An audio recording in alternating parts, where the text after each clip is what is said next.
ಇಷ್ಟೆಲ್ಲ ಓದ್ಕೊಂಡಿದ್ರಿ ಗುರುಗಳೇ, ಎಲ್ಲವಿತ್ತು ಜೀವನದಲ್ಲಿ, ಆದ್ರೆ ಅವೆಲ್ಲವನ್ನ ಬಿಟ್ಟು ಈ ಒಂದು ದೀಕ್ಷೆಯನ್ನ ಪಡಿಬೇಕು ಅಂತ ಯಾಕೆ ಅನ್ನಿಸ್ತು? ನಾನು ಒಂದು ಬಿಲ್ಲವ ಸಮಾಜಕ್ಕೆ ಸೇರಿದವ.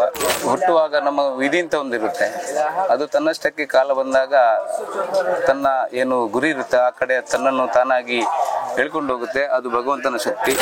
ನಾನು ನನ್ನ ಆಶ್ರಮ ಇರುವುದು ಹರಿಯಾಣದ ಜಿಂದ್ ಜಿಲ್ಲೆಯಲ್ಲಿ.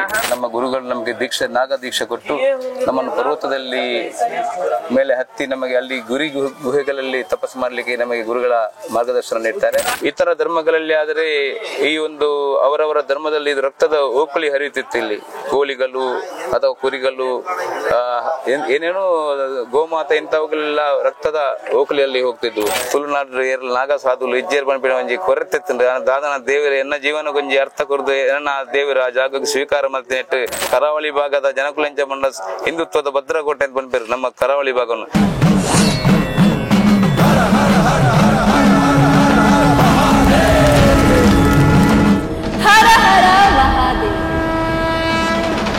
ಎಲ್ರಿಗೂ ನಮಸ್ಕಾರ. ಹರ ಹರ ಮಹಾದೇವ್. ನಾನು ನಿಮ್ಮ ಮುಮ್ತಾಜ್ ಅಬ್ದುಲ್ ನೆಲ್ಲೆಡ್ಕ, ಪ್ರಯಾಗ್ರಾಜ್ ಮಹಾಕುಂಭ ಮೇಳದಿಂದ.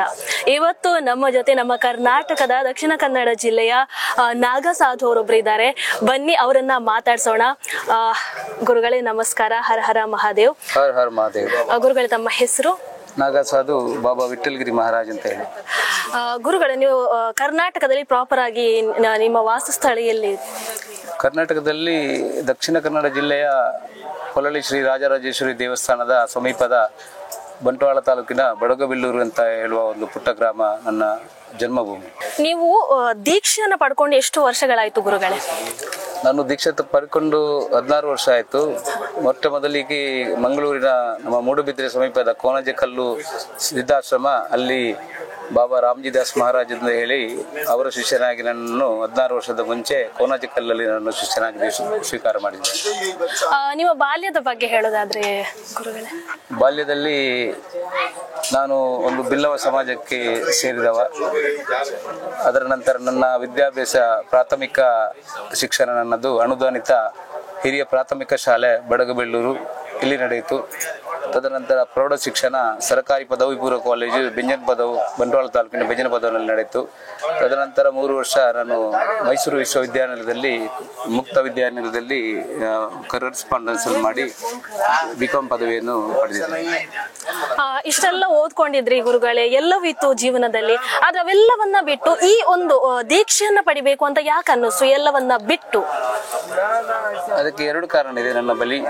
ಒಂದು, ನಮ್ಮ ಒಂದು ಹುಟ್ಟುವಾಗ ನಮ್ಮ ವಿಧಿ ಅಂತ ಒಂದಿರುತ್ತೆ, ಅದು ತನ್ನಷ್ಟಕ್ಕೆ ಕಾಲ ಬಂದಾಗ ತನ್ನ ಏನು ಗುರಿ ಇರುತ್ತೆ ಆ ಕಡೆ ತನ್ನನ್ನು ತಾನಾಗಿ ಹೇಳ್ಕೊಂಡು ಹೋಗುತ್ತೆ. ಅದು ಭಗವಂತನ ಶಕ್ತಿ. ಇನ್ನೊಂದು ಜ್ಞಾನ. ಅಜ್ಞಾನದಲ್ಲಿ ದೃಷ್ಟಿಯಲ್ಲಿ ನೋಡಬೇಕಾದ್ರೆ ಈ ಧನ ಮತ್ತೆ ವೈಭೋಗ ಯಾವತ್ತು ಜೀವನದಲ್ಲಿ ಸುಖ ಶಾಂತಿಯನ್ನು ತರಲ್ಲ. ನಾವೆಷ್ಟು ತ್ಯಾಗ ಮಾಡ್ತೇವೆ, ಶರೀರನೂ ಒಂದು ದಿವಸ ನಮ್ಮನ್ನು ಬಿಟ್ಟು ಹೋಗ್ಬೇಕಾಗತ್ತೆ. ಆಗಿರುವಾಗ ಕೊನೆಗೆ ಉಳಿಯುವುದು ಯಾವುದು ಅಂತ ಹೇಳಿದ್ರೆ ಆತ್ಮ ಮಾತ್ರ. ಆತ್ಮ ಪರಮಾತ್ಮನಿಗೆ ಸೇರಿದ ಸ್ವತ್ತು. ಆಗಿರುವಾಗ ಈ ಧನ ವೈಭೋಗದಲ್ಲಿ, ಆಡಂಬರದ ಜೀವನದಲ್ಲಿ ಯಾವುದೇ ಸುಖ ಶಾಂತಿ ಇಲ್ಲ. ಆಧ್ಯಾತ್ಮವೇ ಸತ್ಯ. ಆ ಭಕ್ತಿಯ ಮಾರ್ಗವೇ ನಮಗೆ ಮುಕ್ತಿಯನ್ನು ಕೊಡುವಂತ, ಆನಂದವನ್ನು ಪರಮಾನಂದವನ್ನು ಕೊಡುವಂತ ಒಂದು ದಾರಿ. ಆದ ಕಾರಣ ಆ ಮುಕ್ತಿಯ ಪಥದಲ್ಲಿ ಹೋದ್ರೇನೆ ನನಗೆ ನನ್ನ ಜೀವನಕ್ಕೆ ಒಂದು ಏನಾದರೂ ಭಗವಂತನ ಸನ್ನಿಧಾನ ದೊರಕಬಹುದು ಅಂತ ಒಂದು ಆಸೆಯಿಂದ ಆ ಒಂದು ಭಕ್ತಿಯ ಮಾರ್ಗದ ಮೂಲಕ ನನ್ನ ಜೀವನ ನಡೆಸಲಿಕ್ಕೆ ನಾನು ಇಷ್ಟಪಟ್ಟು ಬಂದೆ. ದೀಕ್ಷೆ ಪಡೆಯುವಂತಹ ಪ್ರಕ್ರಿಯೆ ಹೇಗಿರುತ್ತೆ? ದೀಕ್ಷೆ ಪಡೆಯುವಂಥದ್ದು ಬಹಳ ಕಠಿಣ ಇರುತ್ತೆ, ಹಲವಾರು ವರ್ಷಗಳ ಕಾಲ ಹಲವಾರು ಪರೀಕ್ಷೆಗಳಿರುತ್ತೆ ಅನ್ನುವಂಥದ್ದನ್ನೆಲ್ಲ ಹೇಳ್ತಾರೆ. ಹೇಗಿರುತ್ತೆ ಗುರುಗಳೇ? ನಾಗಸಾಧು ದೀಕ್ಷೆ ಪಡಿಬೇಕಾದ್ರೆ 12 ವರ್ಷ ಗುರುವಿನ ಸೇವೆ ಮಾಡಬೇಕಾಗುತ್ತೆ. 3 ವರ್ಷಗಳ ಅಂತರದಲ್ಲಿ ಪ್ರಾಥಮಿಕವಾಗಿ ನಮ್ಮನ್ನು ಬ್ರಹ್ಮಚಾರಿ ಅಂತ 3 ವರ್ಷ ಸ್ವೀಕಾರ ಮಾಡುತ್ತಾರೆ. ತದನಂತರ 3 ವರ್ಷಗಳ ನಂತರ ಮಹಾಪುರುಷ ಅಂತ ಹೇಳಿಕೊಂಡು ಅಲ್ಲಿಗೆ 6 ವರ್ಷ ಆಗುತ್ತೆ. ಅದರ ನಂತರ 3 ವರ್ಷ ಸನ್ಯಾಸಿ ಅಂತ ಹೇಳಿಕೊಂಡು ದಂಡಿ ಸನ್ಯಾಸಿ ಕೊಟ್ಟು ನಮ್ಮನ್ನು ಸನ್ಯಾಸಿಗಳನ್ನಾಗಿ ಮಾಡ್ತಾರೆ. ಅದರ ನಂತರ 12ನೇ ವರ್ಷಕ್ಕೆ ಗಂಗಾ ನದಿಯಲ್ಲಿ ನಮ್ಮ ದಂಡಿಗಳನ್ನೆಲ್ಲ ಗಂಗಾ ಮಾತೆಯ ಮಡಿಲಲ್ಲಿ ಬಿಟ್ಟು ಉತ್ತರಾಖಂಡದ ಪರ್ವತಗಳಲ್ಲಿ ಭಜನೆ ಮಾಡಲಿಕ್ಕೆ, ನಮ್ಮನ್ನು ಸಾಧನೆ ಮಾಡಲಿಕ್ಕೆ, ತಪಸ್ಸು ಮಾಡಲಿಕ್ಕೆ ನಮ್ಮ ಗುರುಗಳು ನಮಗೆ ನಾಗ ದೀಕ್ಷೆ ಕೊಟ್ಟು ನಮ್ಮನ್ನು ಪರ್ವತದಲ್ಲಿ ಮೇಲೆ ಹತ್ತಿ ನಮಗೆ ಅಲ್ಲಿ ಗುಹೆಗಳಲ್ಲಿ ತಪಸ್ಸು ಮಾಡಲಿಕ್ಕೆ ನಮಗೆ ಗುರುಗಳ ಮಾರ್ಗದರ್ಶನ ನೀಡ್ತಾರೆ. ಅದರ ನಂತರನೇ ನಾವು ನಾಗ ಸಾಧುಗಳು ಅಂತ ಬರುವುದು ನಾವು. ಗುರುಗಳೇ, ಈ ಮಹಾಕುಂಭ ಮೇಳ ಆದ ನಂತರ ಮತ್ತೆ ನೀವು ಎಲ್ಲಿಗೆ ಹೋಗ್ತೀರಾ? ನಾನು ನನ್ನ ಆಶ್ರಮ ಇರುವುದು ಹರಿಯಾಣದ ಜಿಂದ್ ಜಿಲ್ಲೆಯಲ್ಲಿ. ನಾನು ನನ್ನ ಕಲ್ಪವಾಸ ಮುಗಿಸಿದ ನಂತರ ತಿರುಗಿ ನನ್ನ ಸ್ವಂತ ಆಶ್ರಮದ ಕಡೆ ನಾನು ಹೋಗ್ತಾ ಇದ್ದೇನೆ, ಸಾಧನಾ ಆಶ್ರಮದ ಕಡೆ, ಹರಿಯಾಣದಲ್ಲಿ ಜಿಂದ್ ಜಿಲ್ಲೆಯಲ್ಲಿ. ಗುರುಗಳೇ, 144 ವರ್ಷಗಳಿಗೊಮ್ಮೆ ನಡೆಯುವಂತಹ ಮಹಾಕುಂಭ ಮೇಳಕ್ಕೆ ನಾವೆಲ್ಲರೂ ಕೂಡ ಸಾಕ್ಷಿಯಾಗಿದ್ದೀವಿ. ಬಹಳಷ್ಟು ಮಂದಿ ಭಕ್ತಿಯಿಂದ ಬರ್ತಾರೆ, ಇನ್ನೊಂದಷ್ಟು ಜನ ಸೆಲ್ಫಿ ವಿಡಿಯೋ ಅವುಗಳಿಗೋಸ್ಕರ ಬರುವಂತವರು ಇದ್ದಾರೆ. ನಿಮ್ಮ ಪ್ರಕಾರ ಈ ಮಹಾಕುಂಭ ಮೇಳಕ್ಕೆ ಯಾಕೆ ಬರಬೇಕು? ಮಹಾಕುಂಭ ಮೇಳಕ್ಕೆ ಯಾಕೆ ಬರಬೇಕು ಅಂತ ಕೇಳಿದರೆ, ಇದೊಂದು ಜೀವನದಲ್ಲಿ ಅದ್ಭುತವಾದಂತಹ ಒಂದು ಅಮೃತ ಕ್ಷಣ. ಇದು 144 ವರ್ಷಗಳ ನಂತರ ಬಂದಂತಹ ಈ ಮಹಾಕುಂಭ ಮೇಳ, ನಾ ಭೂತೋ ನಾ ಭವಿಷ್ಯತಿ, ಇದಕ್ಕಿಂತ ಮುಂಚೆ ಹುಟ್ಟಿದವರಿಗೆ ಈ ಒಂದು ಅವಕಾಶ ಸಿಕ್ಕಿದೆಯಾ ಇಲ್ವೋ ನಮಗೆ ಗೊತ್ತಿಲ್ಲ.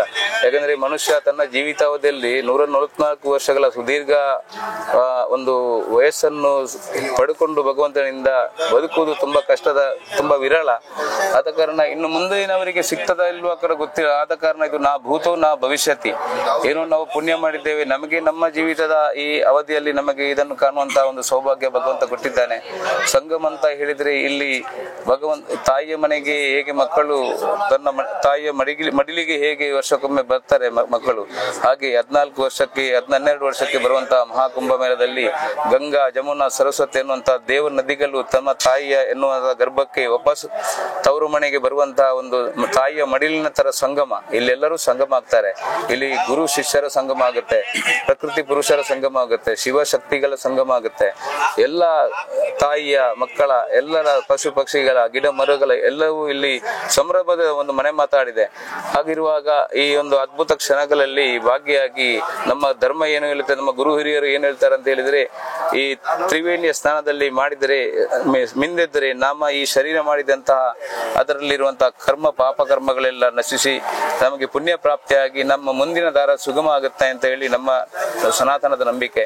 ಹಾಗಿರುವಾಗ ಅದರ ಆಚರಣೆಯ ಪ್ರಕಾರ ಎಲ್ಲರೂ ಇಲ್ಲಿ ತಮ್ಮ ಒಂದು ಆಧ್ಯಾತ್ಮಿಕ ಸಾಧನೆಯನ್ನು ಮಾಡಲಿಕ್ಕೆ, ಅದರಲ್ಲಿ ಒಂದು ಮುಕ್ತಿಯನ್ನು ಪಡೆಯಲಿಕ್ಕೆ ಗುರು ಹಿರಿಯರಿಂದ, ಋಷಿ ಪರಂಪರೆಯಿಂದ ನಡೆದು ಬಂದಂತಹ ಈ ನಂಬಿಕೆ, ಅದರ ಜೊತೆ ನಾವು ಹೆಜ್ಜೆಗಳನ್ನು ಇಟ್ಟು ನಾವು ಸಹ ಈ ಒಂದು ಕಾಲಘಟ್ಟದಲ್ಲಿ ಕುಂಭಮೇಳಕ್ಕೆ ಬಂದು ಇದನ್ನು ನಾವು ಸಡಗರದಿಂದ ಆಚರಿಸುವುದು ಇದು ಸನಾತನ ಧರ್ಮದ ಶ್ರೇಷ್ಠವಾದಂತಹ ಒಂದು ಹಬ್ಬ ಅಂತ ಹೇಳ್ಬಹುದು. ಯಾಕಂದ್ರೆ ಇತರ ಧರ್ಮಗಳಲ್ಲಿ ಆದರೆ ಈ ಒಂದು ಅವರವರ ಧರ್ಮದಲ್ಲಿ ಇದು ರಕ್ತದ ಓಕಳಿ ಹರಿಯುತ್ತಿತ್ತು. ಇಲ್ಲಿ ಕೋಳಿಗಳು ಅಥವಾ ಕುರಿಗಳು, ಏನೇನೋ ಗೋಮಾತೆ ಇಂಥವುಗಳೆಲ್ಲ ರಕ್ತದ ಓಕಳಿಯಲ್ಲಿ ಹೋಗ್ತಿದ್ವು.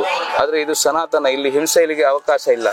ಇದು ಅಹಿಂಸೋ ಪರಮೋ ಧರ್ಮ ಮತ್ತೆ ಸೇವಾಹಿ ಪರಮೋ ಧರ್ಮ ಎನ್ನುವಂತ ಗಾಢವಾದ ನಂಬಿಕೆಯನ್ನು ಇಟ್ಕೊಂಡು ನಡೆಯುವಂತ ಧರ್ಮ. ವಿಶ್ವದ ಕಲ್ಯಾಣ, ವಿಶ್ವದ ಶಾಂತಿಯನ್ನು ಬಯಸುವ, ಲೋಕ ಸಮಸ್ತ ಸುಖಿನೋ ಭವಂತು, ಎಲ್ಲರದ್ದು ಒಳ್ಳೆತನವನ್ನು, ಕಲ್ಯಾಣವನ್ನು ಬಯಸುವ ಧರ್ಮ ನಮ್ಮದು. ಇಲ್ಲಿ ಯಾವುದೇ ಹಿಂಸೆ ಇಲ್ಲ.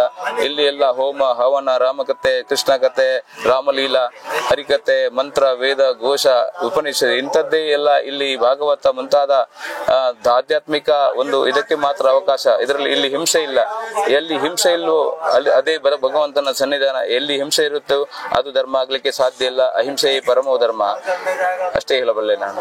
ಈ ನಮ್ಮ ಕರ್ನಾಟಕದ ಜನತೆಗೆ ಈ ಮಹಾಕುಂಭ ಮೇಳದಿಂದ ಏನ್ ಹೇಳ್ತೀವಿ? ಯಾಕಂತ ಹೇಳಿದ್ರೆ ಒಂದಷ್ಟು ಎಡಪಂಥೀಯರೇ ಈ ಮಹಾಕುಂಭ ಮೇಳದ ಬಗ್ಗೆ ತಪ್ಪಾಗಿ ಅಥವಾ ಒಂದ್ ಸ್ವಲ್ಪ ಕೀಳಾಗಿ ಮಾತನಾಡುವಂತದನ್ನ ನಾವು ಸೋಷಿಯಲ್ ಮೀಡಿಯಾದಲ್ಲೂ ಕೂಡ ಬಹಳಷ್ಟು ಗಮನಿಸ್ತಾ ಇದ್ದೀವಿ.